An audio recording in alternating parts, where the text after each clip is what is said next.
Hello. Next up is a video for the 1986 Tomahawk. Again, this is not one that I had as a kid. I'm wondering if I even saw this one in the stores because, again, most of my memories come from 1987 on. Um, Basically, when I got my first Serpentor figure, which I believe was my first G.I. Joe, and then I got the 87 Cobra Commander. So, yeah, I probably saw this in the stores, but it was probably rather expensive. Um, and this one is not actually complete because, like I said, it's not one that I owned when I was a kid. It's something that I got off of eBay.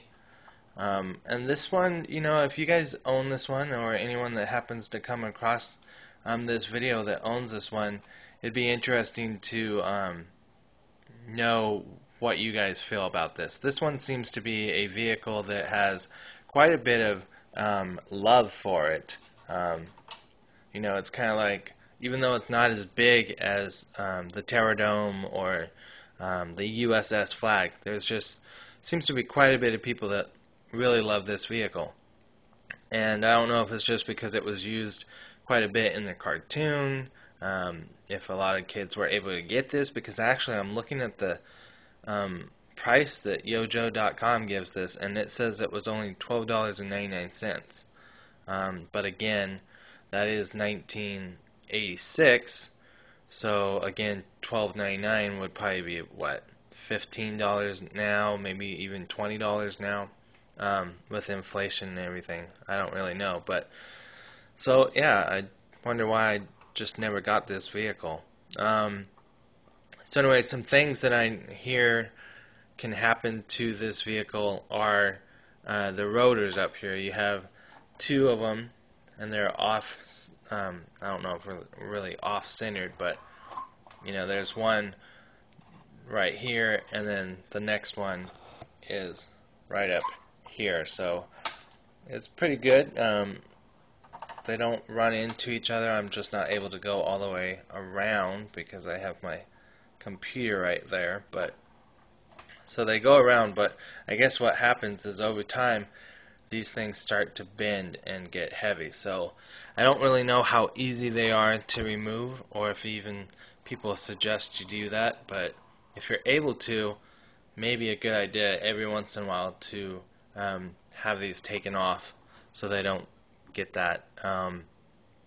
So on the back of well, actually the front of the box, I believe they had, who is it? Sci-Fi. It looks kind of like, gosh, I can't. Lifeline, and some other figures.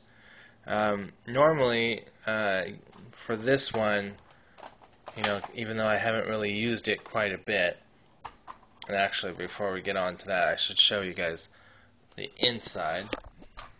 And I did really try and clean this as good as I could. I don't know that Hasbro will ever give us a Tomahawk again. And, someone else that subscribes to me, or at least I subscribe to him, was commenting that sometimes, we have these thoughts and, Hasbro's not watching, they're not listening. But you never know, and even if they're not, it's okay. We can still give our opinions. So I'm going to go ahead and do that. And basically what I would hope for is there is a little bit of room here, but actually quite a bit of room right there. And so I don't know if these are actually able to be removed. I'm not brave enough to try that, but maybe somebody that sees this video will know whether or not that's true.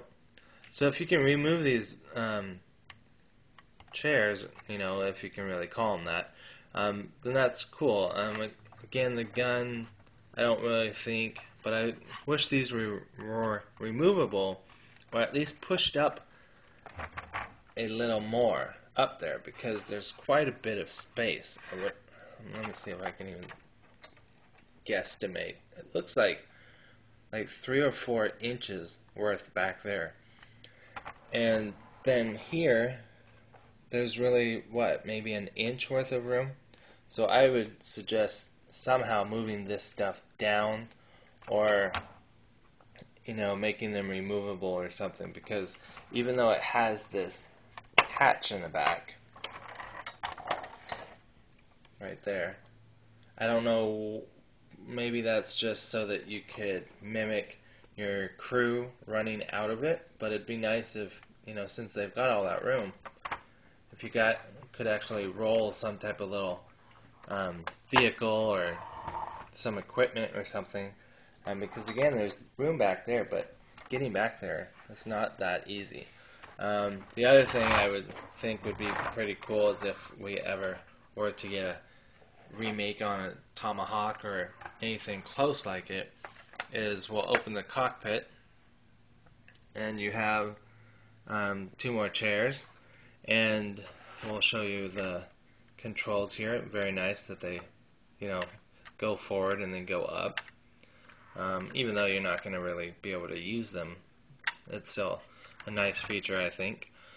But it'd be nice if these also could fold forward or come out,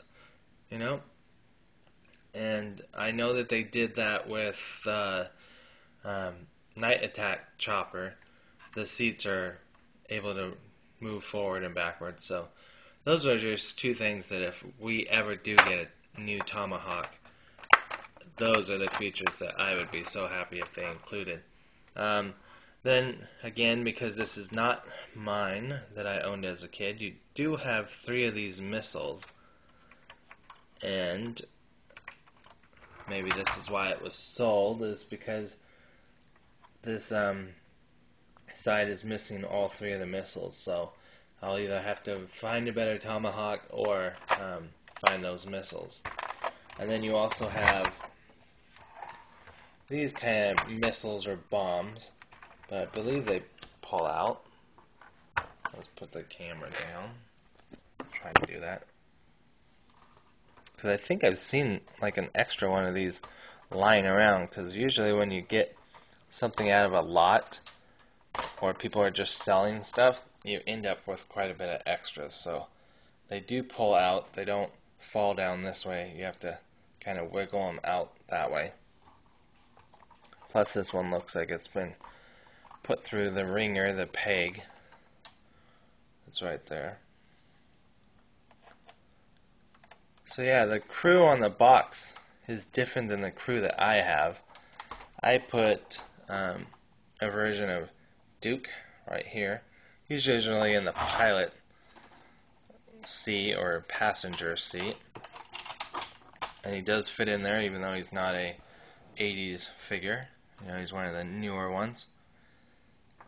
And then I'm not sure who this guy is, but I had him in there as a gunner. And I should say that too. I also love the fact that they put 5 seats, because you can have your crew here, and then whoever's in charge of the mission right there can sit right there, and it just looks as realistic as it can. This guy talking to the rest of the crew. And then you do have these 2 guns that rotate all the way around, and they've got a little handle so somebody could hold on. And then thankfully they didn't do the seatbelt thing with this. Maybe they hadn't thought of it yet, but instead they put these backpack pegs in there, so the figures, once they're in there, they actually stay in there quite good. So if you were to be playing with this thing, you don't have to worry about the figure falling out, or at least it would take a while.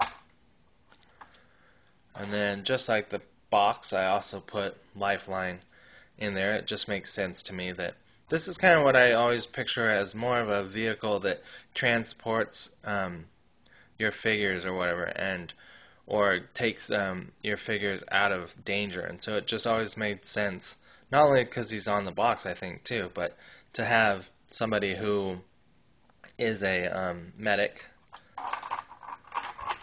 And of course you'd have to take his backpack off to put him in there.